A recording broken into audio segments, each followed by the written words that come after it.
Hello friends, declare हो चुका है क्लास 10th और क्लास 12th के रिजल्ट्स और इसके साथ ही एक भागम भाग शुरू हो जाती है क्लास 11th में एडमिशन लेने के लिए। जैसा हम जानते हैं कि केंद्रीय विद्यालय जो हमारे भारत का बहुत ही प्रेस्टिजियस एजुकेशन इंस्टीट्यूट है, इसमें एडमिशन लेने के लिए काफ़ी भीड़ रहती है। तो बहुत से पेरेंट्स और बहुत से बच्चों के मन में जिज्ञासा होती है कि इन केंद्रीय विद्यालय में अगर एडमिशन लेना हो क्लास 11th में तो उसका क्या प्रोसेस है। ये वीडियो ऐसे सभी बच्चों और ऐसे पेरेंट्स के लिए, इवन ऐसे केवी स्टूडेंट्स के लिए जिनका अभी अभी 10th का रिजल्ट आया है और 11th में एडमिशन लेना चाहते हैं, इन सभी के लिए ये वीडियो बहुत ही खास होने वाला है। तो इस बार की केवीएस की जो गाइडलाइंस है सेशन 2022-23 की, तो इसमें क्लियरली मेंशन किया गया है for the admission in different streams like science stream, humanities और commerce stream. The admission will be done strictly on the basis of merit, subject to maximum capacity of 55 students or as per the availability of the particular stream in that particular विद्यालय। तो इसका मतलब है कि बच्चों को इस बार admission के लिए कोई परसेंटेज क्राइटेरिया नहीं रखा गया है। इसमें बच्चों की मेरिट बनेगी और जो भी स्ट्रीम वो प्रेफर करते हैं बच्चे उस बेसिस पर, और इसमें मैक्सिमम 55 बच्चे, केंद्रीय विद्यालय के मैक्सिमम 55 बच्चे तक लिए जा सकते हैं उस स्कूल में उपलब्ध सीटों के मुताबिक। तो सबसे पहले सीबीएसई का रिज़ल्ट होने के 10 दिन के भीतर उसी केंद्रीय विद्यालय के स्टूडेंट्स के लिए रजिस्ट्रेशन फॉर्म्स इनवाइट किए जाते हैं और सीबीएसई का रिज़ल्ट डिक्लेयर होने के 20 दिन के अंदर उस केवी के बच्चों की एडमिशन को ख़त्म कर दिया जाता है। और उसके बाद अगर सीट्स बचती हैं उसके बाद भी, तो फिर नॉन केवी स्टूडेंट्स के लिए एडवर्टीज़मेंट ऑनलाइन तरीके से या पेपर्स में जारी किए जाते हैं। तो उन सीटों के लिए नॉन केवी स्टूडेंट्स अप्लाई कर सकते हैं। If the number of available seat in the particular KV is less and the number of applicants non KV students they are high, then again merit list is formed. तो non KV students के लिए जो merit list बनती है तो उसमें category 1 के parents के बच्चों को सबसे ऊपर रखा जाता है। कैटेगरी 1 का मतलब है ऐसे बच्चे जिनके पेरेंट्स सेंट्रल गवर्नमेंट एम्प्लॉई हैं या फिर वो हमारी डिफेंस सर्विसेज में इनके पेरेंट्स काम करते हैं, वो कैटेगरी 1 में रखे जाते हैं, उन्हें मेरिट लिस्ट में सबसे ऊपर स्थान मिलता है। कैटेगरी 2 में आते हैं सेंट्रल ऑटोनोमस बॉडी या इंस्टीट्यूट ऑफ हायर लर्निंग, तो वो कैटेगरी 2 में उन्हें मेरिट में रखा जाता है।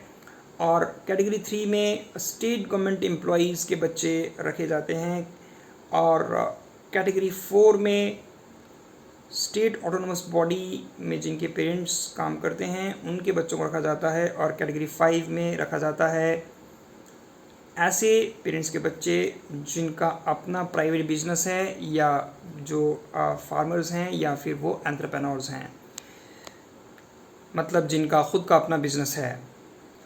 अब इसमें कुछ रिलैक्सेशंस भी मिलती है या एडमिशन में अपग्रेडेशंस में मिलती हैं, परसेंटेज में उनको वेटेज मिलती है। तो ये केवी और नॉन केवी स्टूडेंट्स दोनों के लिए ये एडवांटेज इक्वली मिलती है। तो वो एडवांटेजेस क्या हैं उसके बारे में आपको बताने जा रहा हूँ। अगर बच्चा स्पोर्ट्स में अच्छा उसका प्रदर्शन है या फिर वो एनसीसी में है या फिर वो स्काउट एंड गाइड में उसकी कोई अचीवमेंट है, तो ऐसे बच्चों को कुछ वेटेज दी जाती है। तो सब मैक्सिमम वेटेज 6% की मिलती है ऐसे स्पोर्ट्स पर्सनल के लिए जो SGFI लेवल तक खेले हों। और अगर मैं एनसीसी की बात करूं तो ऐसे एनसीसी कैडेट्स जिनका सर्टिफिकेट A है और साथ ही वो या जिन्होंने PM रैली या रिपब्लिक डे में पार्टिसिपेट किया हो, तो इन्हें 6% की वेटेज मिलती है। या ऐसे स्काउट या गाइड्स जिन्हें राष्ट्रपति सर्टिफिकेट मिला हो, उन्हें भी 6% की वेटेज मिलती है। सेकंड लेवल पे 4% की वेटेज मिलती है उन स्पोर्ट्स पर्सनल के लिए, उन स्पोर्ट्स बच्चों के लिए जिन्होंने KVS नेशनल लेवल तक स्पोर्ट्स में भाग लिया होता है। और मैं एनसीसी की बात करूं तो ऐसे कैडेट्स जिनके पास एनसीसी सर्टिफिकेट ए है और वो बेस्ट कैडेट चुने जाते हैं स्टेट या डिस्ट्रिक्ट लेवल पर, उन्हें भी 4% की वेटेज मिलती है। और ऐसे स्काउट्स या गाइड जिनके पास राज्य पुरस्कार सर्टिफिकेट है उन्हें भी 4% की अपग्रेडेशन एडमिशन में दी जाती है। इतनी मतलब उनको एडवांटेज मिलती है। और 2% की वेटेज मिलती है ऐसे स्पोर्ट्स स्टूडेंट्स के लिए जिन्होंने केवीएस रीजनल लेवल में पार्टिसिपेट किया होता है या उनकी कोई पोजीशन रही होती है। और मैं एनसीसी कैडेट्स की बात करूं, उनके पास अगर सिर्फ एनसीसी का सर्टिफिकेट ए है तो उन्हें भी 2% की वेटेज मिलती है। और स्काउट एंड गाइड्स की बात करूं, अगर उनका तृतीय सोपान है और साथ ही उनके पास 5 प्रोफिशिएंसी बैचेस भी हैं तो उन्हें 2% की वेटेज मिलती है।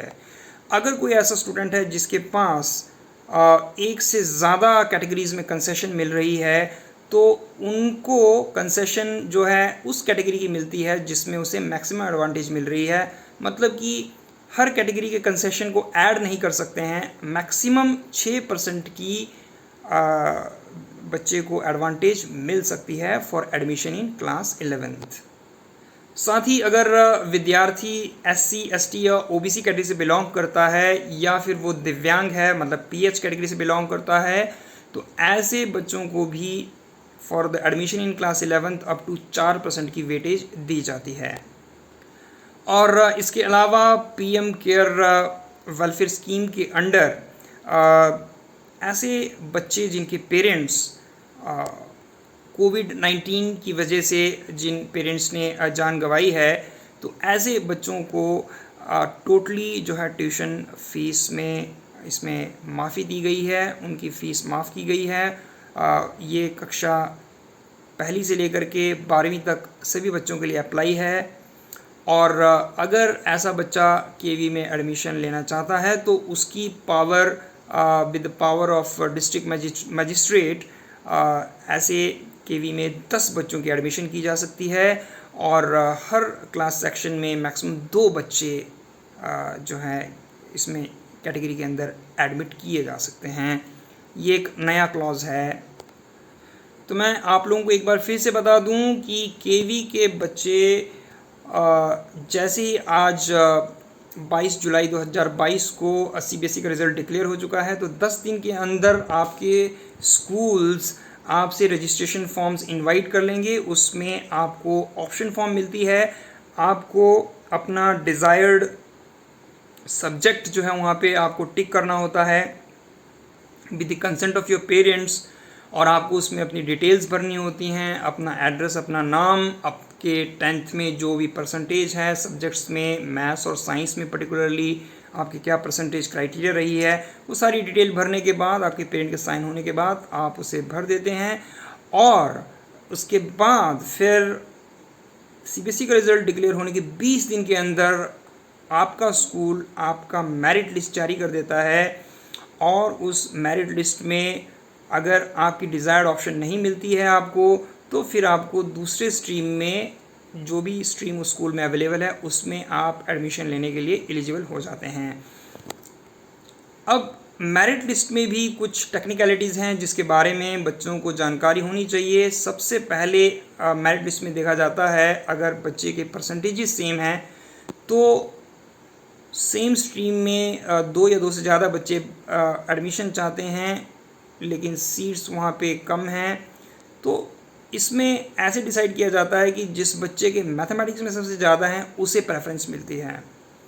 अगर 2 या 2 से बच्चों के मैथ्स में सेम नंबर है, ओवरऑल परसेंटेज भी सेम है, तो फिर देखा जाता है कि मैथ्स और साइंस का जो एग्रीगेट मार्क्स हैं वो किस बच्चे के ज़्यादा होंगे, उस बच्चे को एडमिशन में प्रेफरेंस मिलती है। अब कुछ बच्चे ऐसे होते हैं कि जिनकी ओवरऑल परसेंटेज भी सेम हो रही है और उनके मैथमेटिक्स में भी सेम मार्क्स हैं और मैथ्स और साइंस का एग्रीगेट मार्क्स वो भी सेम है। तो ऐसी स्थिति में जो बच्चा उनसे एज में सीनियर होगा उस बच्चे को एडमिशन में प्रेफरेंस मिलती है। तो मैंने बताया कि आपके रिज़ल्ट डिक्लेयर होने के 20 दिन के अंदर केवी स्टूडेंट्स के बच्चों की मेरिट लिस्ट जारी कर ली जाती है। और उसके बाद भी अगर कुछ सीट्स बच जाती हैं क्योंकि कुछ बच्चे दूसरे स्कूल्स में एडमिशन ले लेते हैं या उनका कुछ नए स्टेट में वो शिफ्ट हो जाते हैं, तो ऐसी स्थिति में कुछ सीट्स अगर बच जाती हैं तो फिर नॉन केवी स्टूडेंट्स के एप्लीकेशंस को इनवाइट किया जाता है और अगेन उनकी मेरिट लिस्ट बनती है, जिसकी डिटेल मैं इस वीडियो में आपको दे चुका हूँ।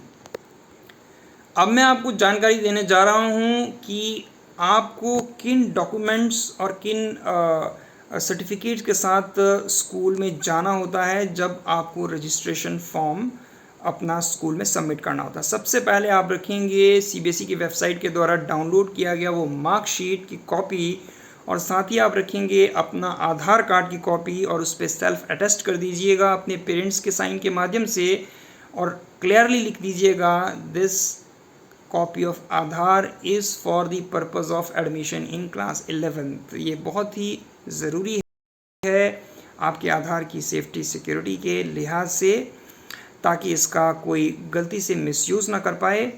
और इसके बाद आपको साथ में रखना होता है SC ST या OBC की एक xerox copy, again self attested by your parent, और साथ ही आपको रखना होता है एक ब्लड ग्रुप की कॉपी, क्योंकि आपकी एडमिशन होने की सूरत में UBI पोर्टल में आपके ब्लड ग्रुप की इन्फॉर्मेशन भी भरी जाती है।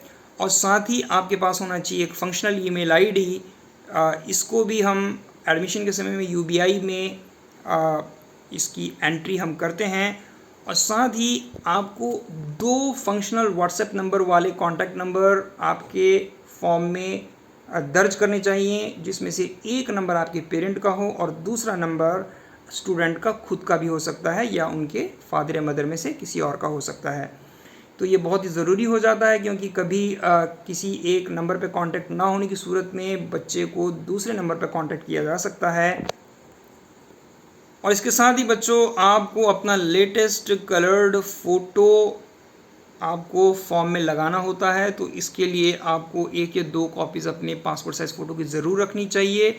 उसके नीचे अगर आपका नाम और डेट ऑफ फोटोग्राफ मेंशन हो तो ये बहुत ही अच्छा हो जाता है, क्योंकि CBSE की रजिस्ट्रेशन के समय भी आपको उन फ़ोटोज़ की ज़रूरत पड़ती है। और अगर आप एक ही बार इस प्रकार से फ़ोटो खींच ले कि आपकी फ़ोटो की बॉटम लाइन में आपका नाम और date of photograph on which the photograph was taken वो भी मेंशन हो, तो आपके लिए बहुत ही अच्छा और इकोनॉमिक हो जाता है। अब साथ में आपको लगाना होता है बच्चों एड्रेस प्रूफ की कॉपी, और एड्रेस प्रूफ के लिए जैसे आधार की कॉपी तो वैलिड होती ही है, आप वोटर ID या फिर पासबुक, बैंक के पासबुक की फ़ोटोकॉपी या फिर बिजली बिल की कॉपी इस तरह से लगा सकते हैं। कुछ बच्चों के पेरेंट्स उस पर्टिकुलर लोकेलिटी जिसमें KV है वहाँ पर वो रेंटेड अपार्टमेंट्स में रहते हैं, मतलब किराएदार के रूप में रहते हैं। तो ऐसी सूरत में एड्रेस प्रूफ के लिए आपको निश्चित रूप से अपने लैंडलॉर्ड के साथ जो रेंट एग्रीमेंट होता है उसकी copy attested by the notary ये लगानी होती है निश्चित रूप से। और एक और पॉइंट, कुछ बच्चे कई बार जैसे कुछ गर्ल्स होती हैं वो सिंगल गर्ल चाइल्ड होती हैं, तो सिंगल गर्ल चाइल्ड की जो है आपको एक undertaking attested by your parent ये भी आपको अवश्य लगानी चाहिए। और अंततः सबसे बड़ी इम्पॉर्टेंट बात, जब ऑप्शन फॉर्म भरा जाता है तो बहुत सारे बच्चे कई बार बिना पेरेंट्स के आते हैं, और अगर वो पेरेंट के साथ आते हैं तो उनके पेरेंट ऑप्शन फॉर्म पे उनके साइन करना भूल जाते हैं। तो ये बहुत ही ज़्यादा क्रूशियल होता है कि बच्चा जो भी स्ट्रीम लेना चाह रहा है उसमें पेरेंट के साइन की जो अप्रूवल है वो होना आवश्यक है, अदरवाइज़ उसको मेरिट लिस्ट में शामिल नहीं किया जाता है। अगेन से पेरेंट को फ़ोन करना पड़ता है और फिर अगेन आपका समय स्कूल आने जाने में उसमें वेस्ट हो जाता है। तो इसीलिए जब भी आप ऑप्शन फॉर्म भरें, रजिस्ट्रेशन करने के लिए जिस दिन आप स्कूल विज़िट करते हैं तो अपने आप पेरेंट्स के साथ जाइए और उसमें पेरेंट के सामने उस ऑप्शन फॉर्म पर क्लिक करें और पेरेंट के भी साइन ले लें और अपने विद्यार्थी अपना साइन भी उस पर कर दें। तो इन छोटी छोटी बातों का अगर आप ध्यान रखते हैं तो आपको बिना किसी समस्या के, बिना 2-3 चक्कर लगाए स्कूल के, आपका काम एक ही बार में पूरी तरह से कंप्लीट हो जाता है। Last but not least, registration form का भरना एडमिशन की गारंटी नहीं होती है, लेकिन इस बार एक बहुत अच्छी बात है जिसमें KVS की गाइडलाइन में परसेंटेज को क्राइटेरिया नहीं बनाया गया है, क्योंकि कोविड के कारण बच्चों की जो भी एडमिशन की या परसेंटेज की जो कमी है उसको कंपनसेट करने की कोशिश की गई है। और जो भी एडमिशन गाइडलाइंस होती हैं ये KVS की हर साल इसमें कुछ ना कुछ बदलाव आते रहते हैं। तो आपको कोई भी लेटेस्ट जानकारी है उसके लिए आपको आपके स्कूल के साथ जो है बिल्कुल कांटेक्ट में रहना है, क्योंकि जो भी उपलब्ध जानकारी इस वीडियो में दी गई है ये सारी जानकारियाँ एज़ ऑन टुडे की बेसिस पे दी गई हैं। और बीच में KVS के कोई भी दिशा निर्देश आते हैं उनमें कोई मॉडिफिकेशन होती है तो उसकी लेटेस्ट जानकारी आपको KV स्कूल के एडमिशन इंचार्ज से ही मिल सकती है। आप सभी ने इस वीडियो को बहुत ध्यान और गौर से सुना, इसके लिए आपका बहुत बहुत धन्यवाद। अगर आपको ये वीडियो पसंद आई तो आप अवश्य ही इस वीडियो को लाइक, सब्सक्राइब और शेयर करें ताकि बाकी बच्चों को भी admission process for class 11th के लिए जानकारी मिल सके। धन्यवाद।